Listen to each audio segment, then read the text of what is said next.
అందరికీ శుభోదయం. ఈరోజు మనం తెలుసుకునే శ్లోకం విష్ణు సహస్రనామంలోని 25వ శ్లోకం. ఈ శ్లోకం పునర్వసు నక్షత్రం 1వ పాదంలో జన్మించిన వారికి మంచిది.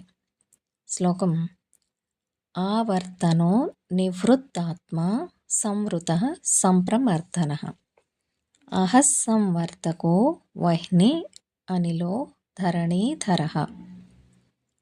అంటే సంసార చక్రమును సర్వదా తిప్పుతూ ప్రపంచముతో ఎట్టి సంబంధము లేకుండా జీవుడుగా అవిద్యారూపమైన మాయచే ఆచరించబడి ఉండ ఆ పరమాత్మ రాక్షస అంశ కలవారిని నిర్దాక్షిణ్యముగా పీడించుచూ సూర్యుని రూపమున క్రమముగా రేయింబగళ్ళు కల్పించుచూ యజ్ఞముల యందు హోమకుండముల్లో అగ్నిరూపముగా ఉంటూ ప్రకృతిలో వాయురూపమున శరీరములో ప్రాణరూపమున ఉండే ఆ పరమాత్మ దిగ్గజముల రూపమున భూభారమును వహించుచూ ఉన్నటువంటి ఆ శ్రీమన్నారాయణునకు శిరస నమస్కరించుచున్నాను అని అర్థం.